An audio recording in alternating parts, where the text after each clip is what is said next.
एकादशी व्रत पारण की कथा। जय श्री कृष्णा। राधे राधे मेरी प्यारी बहनों, भाइयों और सखियों, आप सभी का यह दिन मंगलमय और शुभकारी हो।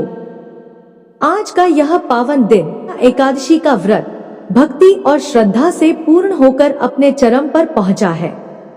व्रत का प्रत्येक क्षण हमें भीतर से निर्मल करता है और प्रभु श्रीहरि की कृपा से जीवन में सुख, शांति, आनंद और दिव्यता का संचार करता है।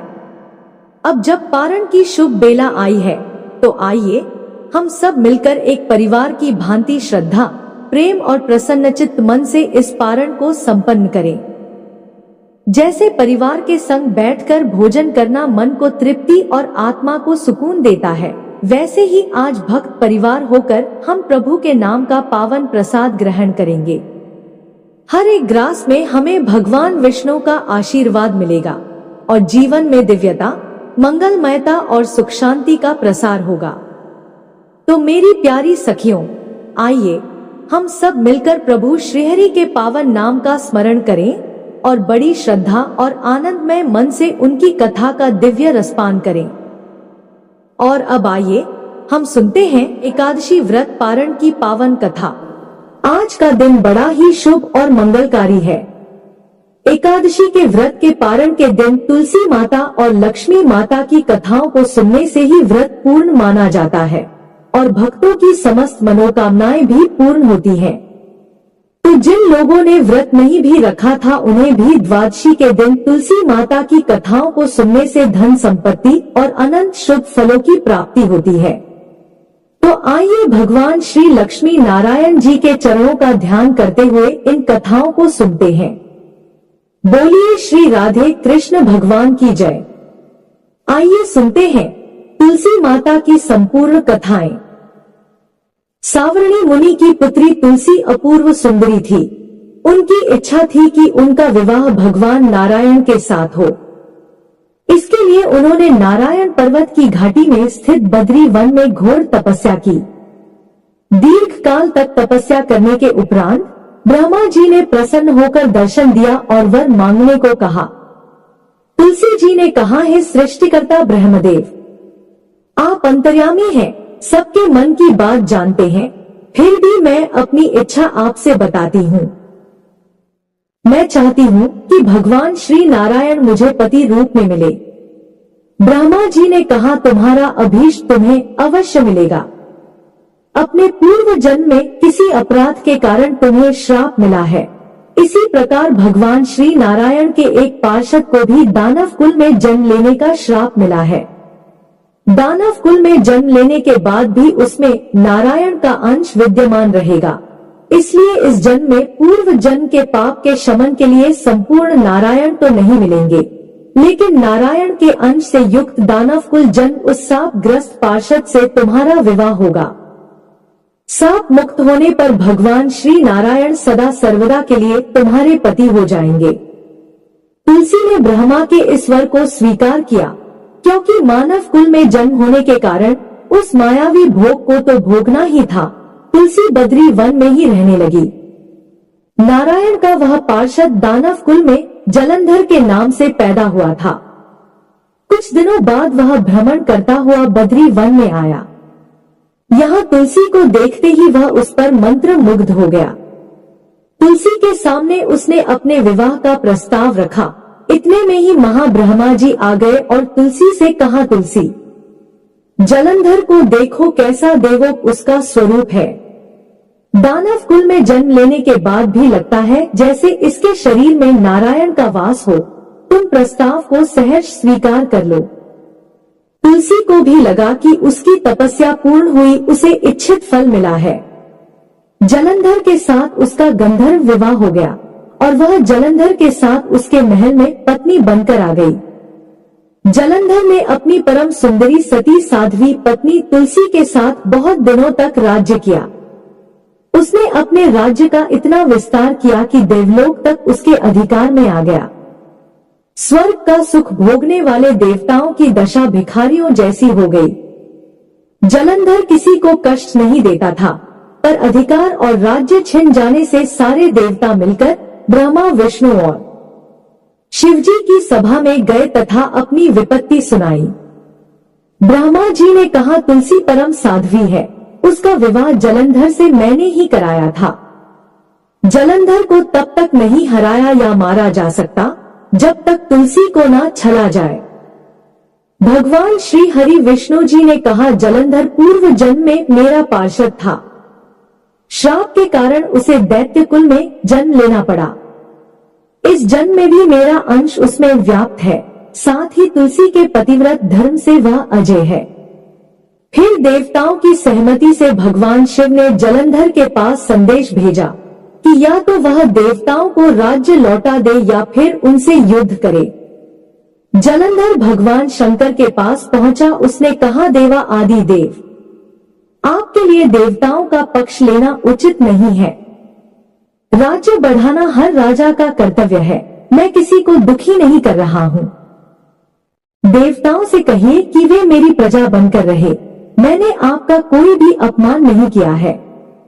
हमारा आपका युद्ध शोभा नहीं देता है। अगर आप हार गए तो बड़ी लज्जा की बात होगी। मैं हार गया तो आपकी कीर्ति बहुत अधिक नहीं बढ़ेगी। भगवान शंकर फिर हंसने लगे। वे तो सब रहस्य समझते थे। तुलसी और जलंधर के पूर्व जन्म के श्राप की अवधि लगभग पूरी हो चुकी थी। फिर शंकर जी बोले, इसमें कीर्ति और लज्जा की बात नहीं है। तुम देवों को राज्य लौटाकर उन्हें उनके पद पर प्रतिष्ठित होने दो। युद्ध से बचने का यही एक उपाय है।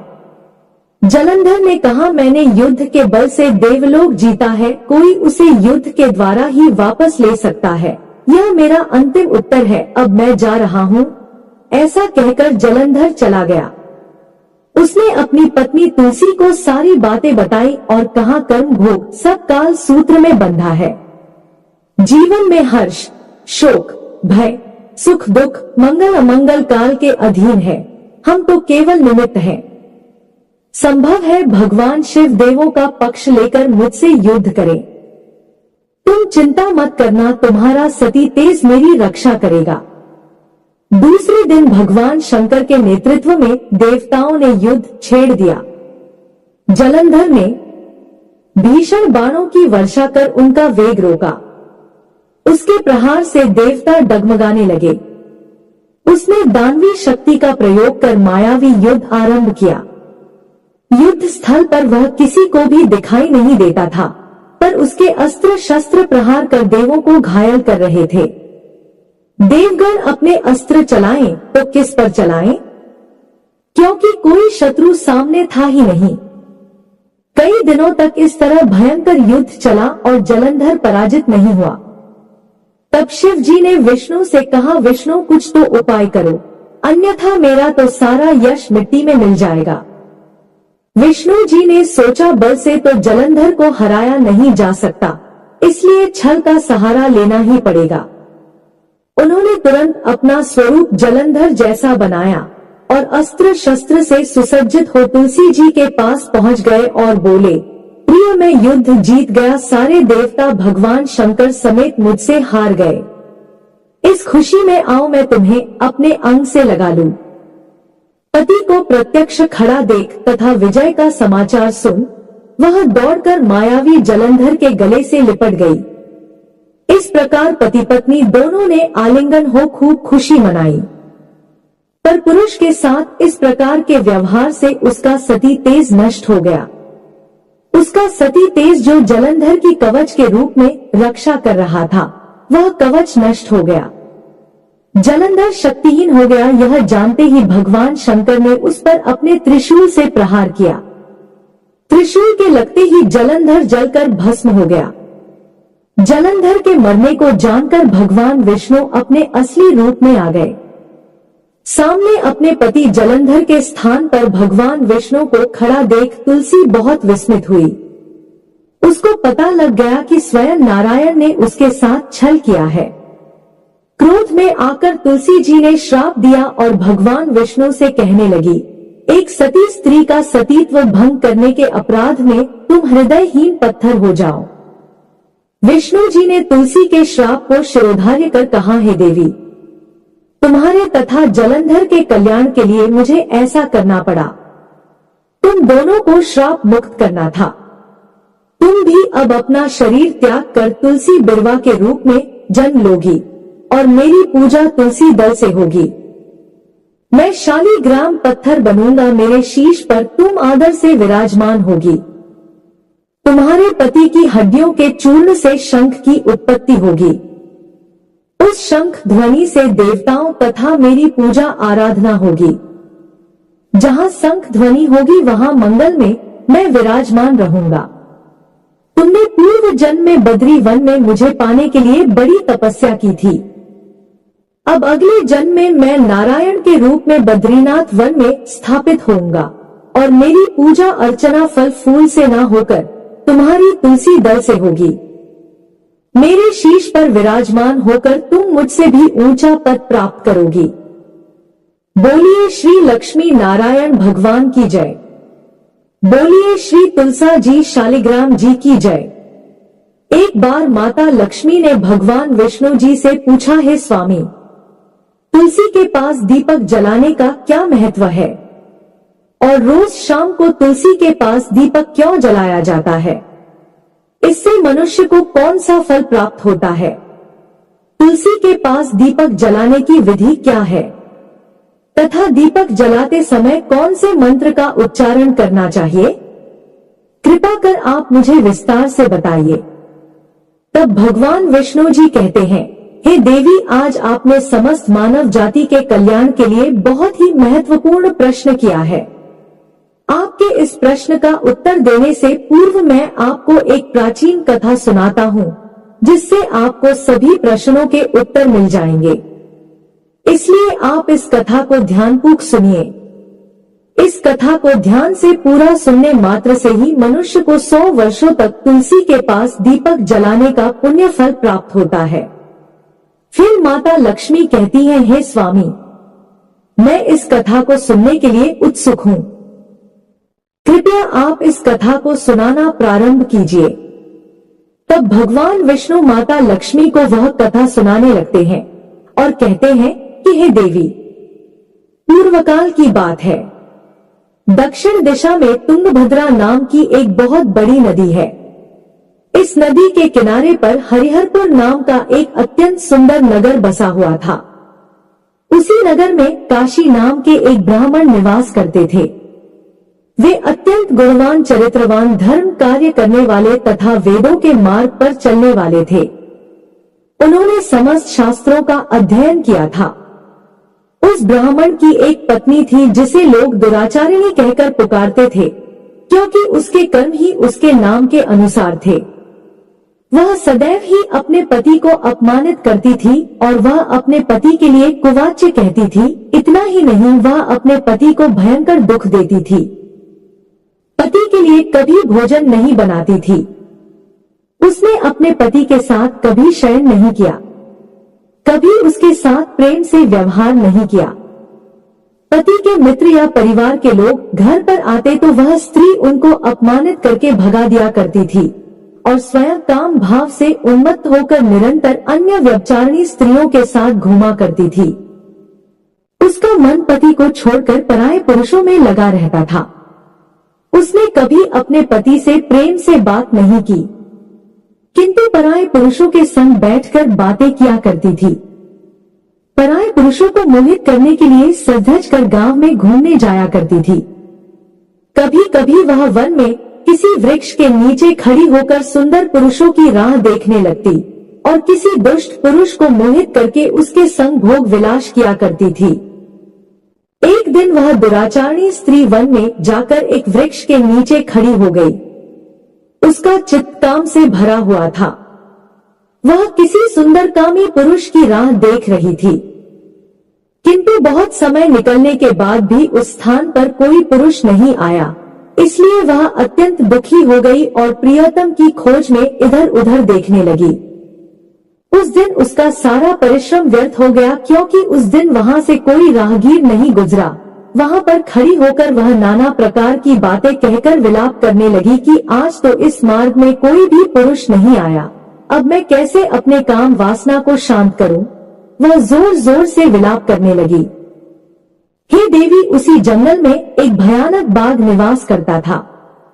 उस पापनी स्त्री के आवाज को सुनकर वह जग गया जबकि वह सोया हुआ था और उछलकर उस स्त्री का भक्षण करने के लिए उसके पास आ गया। उस भयंकर बाघ को देखकर उस स्त्री के पसीने छूटने लगे और वह भय से थर थर कांपने लगी। वह स्त्री कुछ करती इतने में ही उस बाघ ने अपने पंजे से उसे घायल कर दिया और वह स्त्री धरती पर गिर पड़ी।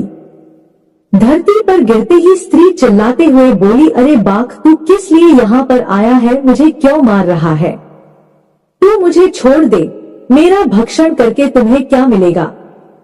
उस स्त्री की इस अज्ञानता पूर्वक बात को सुनकर वह भयानक बाघ क्षण भर के लिए रुक गया और मनुष्य आवाज में हंसते हुए बोला, हे दुष्टा, आज विधाता ने तुझे मेरा ग्रास नियुक्त किया है। तुझ जैसे दुष्ट स्त्री का भक्षण करना ही मेरा काम है, तभी मुझे इस शरीर से मुक्ति मिलेगी। वह स्त्री कहने लगी, हे बाघ, तुम कौन हो? मुझे सच सच बताओ, तुम्हें किस कारण से बाघ की योनि में जन्म लेना पड़ा और तुम मुझ जैसी स्त्रियों का भक्षण क्यों करते हो? पहले मुझे सारी बात बताओ और फिर मेरा भक्षण करो। फिर बाघ कहने लगा, हे पापिनी, मैं तुम्हें पूर्व जन्म का वृतांत सुनाता हूँ कि किस कारण से मुझे बाघ बनना पड़ा।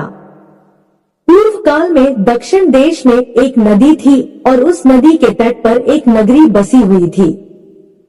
उस नगरी में मैं निवास करता था। मैं एक ब्राह्मण का पुत्र था और नदी के किनारे बैठकर यज्ञ आदि कार्य किया करता था। मैंने उस जन्म में अनेकों पापियों के लिए यज्ञ किए, उन पापियों के घर का भोजन किया।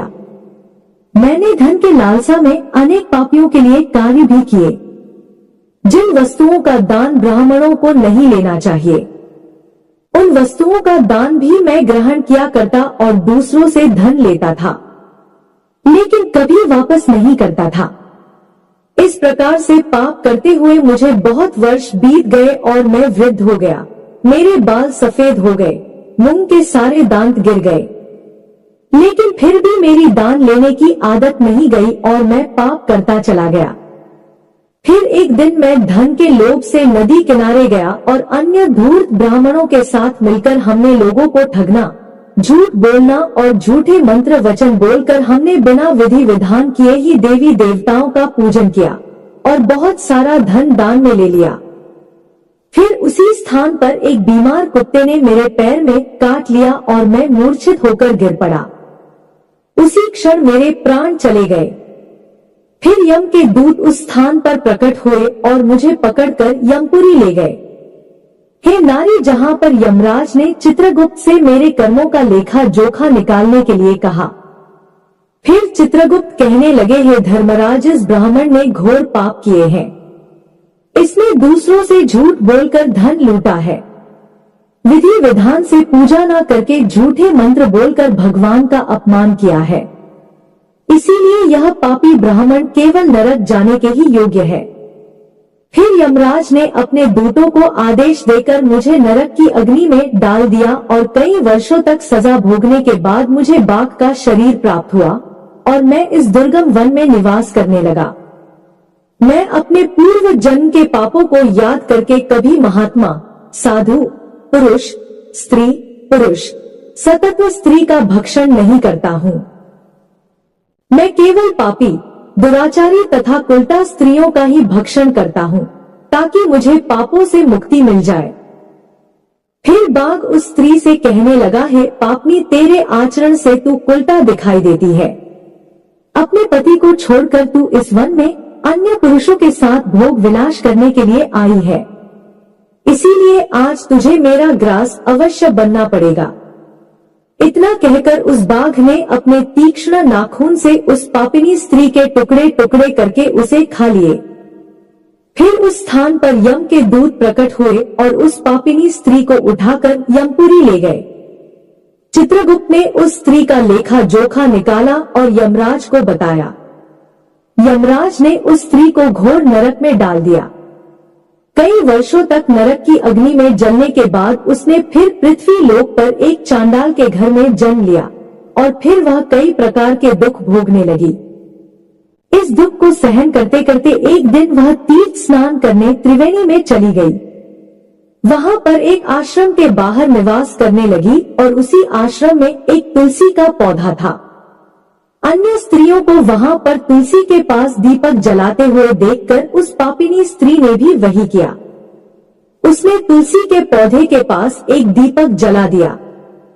फिर उसी रात हृदयाघात से उसकी मृत्यु हो गई और यमराज के दूत उसे ले जाने के लिए फिर से प्रकट हुए। जैसे ही यम के दूत उस पापिनी स्त्री को पास में बांधकर ले जाने लगे, तभी भगवान विष्णु के 2 पार्षद उस स्थान पर प्रकट हुए और उन्होंने उन दोनों को रोक लिया और कहने लगे, इस स्त्री को छोड़ दो, यह स्त्री नरक जाने के योग्य नहीं है। तुम किसके आदेश से ऐसा अधर्म कर रहे हो? तब उन यमदूतों ने कहा, हम यमराज के आदेश से इसे ले जाने के लिए आए हैं, किंतु आप हमें किस कारण से रोक रहे हैं? यह स्त्री अत्यंत पापी है। तब भगवान विष्णु के पार्षद कहने लगे, यह स्त्री तो विष्णु भक्त है, यह नरक जाने के योग्य नहीं है। इसने संध्या के समय तुलसी के पास दीपक जलाया है, इसी कारण से इसके समस्त पाप नष्ट हो गए हैं। इसीलिए अब यह नरक जाने के योग्य नहीं है, यह स्वर्ग जाने की अधिकारी बन चुकी है। पार्षदों की बात सुनकर यमदूतों ने उस स्त्री को उसी स्थान पर छोड़ दिया और यमलोक लौट गए। वहां जाकर उन्होंने यमराज को सारा वृतांत सुना दिया। फिर भगवान विष्णु के पार्षद उस स्त्री को दिव्य विमान में बैठाकर स्वर्ग लोक ले गए। भगवान विष्णु कहते हैं, हे देवी, इस प्रकार से तुलसी के पास केवल दीपक जलाने मात्र से ही मनुष्य के सभी पाप नष्ट हो जाते हैं। जो स्त्री नित्य शाम को तुलसी के पास दीपक जलाती है, वह सौभाग्यशाली बनती है। उसके पूर्व जन्मों के सभी पाप और ताप नष्ट हो जाते हैं, उसे सुख समृद्धि की प्राप्ति होती है। भगवान विष्णु कहते हैं, हे देवी, हजारों अमृत के घड़ों से नहलाने पर भी श्री हरि विष्णु को उतनी तृप्ति नहीं होती जितनी मनुष्यों के द्वारा तुलसी का एक पत्ता चढ़ाने से प्राप्त होती है। 1000 गौ दान से मानव जो फल प्राप्त करता है, वही फल तुलसी पत्र के दान से प्राप्त कर लेता है। जो मृत्यु के समय अपने मुख में तुलसी पत्र का जल पाता है, वह संपूर्ण पापों से मुक्त होकर भगवान श्री हरि विष्णु के धाम जाता है। हिंदू धर्म में तुलसी के पौधे का महत्व सबसे अधिक है, क्योंकि इनकी सबसे पहले पूजा भगवान विष्णु जी ने ही की थी। भगवान विष्णु आगे माता देवी लक्ष्मी से कहते हैं, जिस प्रकार आपसे बैकुंठ को ऐश्वर्य प्राप्त होता है, उसी प्रकार से बैकुंठ में तुलसी के कारण ही पवित्रता प्राप्त है। पृथ्वी लोक पर जिस स्थान पर तुलसी का पौधा होता है, उस स्थान पर कभी बुराई का वास नहीं होता। ऐसा स्थान सबसे अधिक पवित्र होगा। इसी कारण से हमें हमारे घर में तुलसी का पौधा अवश्य लगाना चाहिए। इस प्रकार से भगवान विष्णु ने तुलसी के पास दिया जलाने का महत्व बताया। तो प्रेम से बोलिए श्री लक्ष्मी नारायण भगवान जी की जय। बोलिए श्री तुलसी शालिग्राम भगवान जी की जय।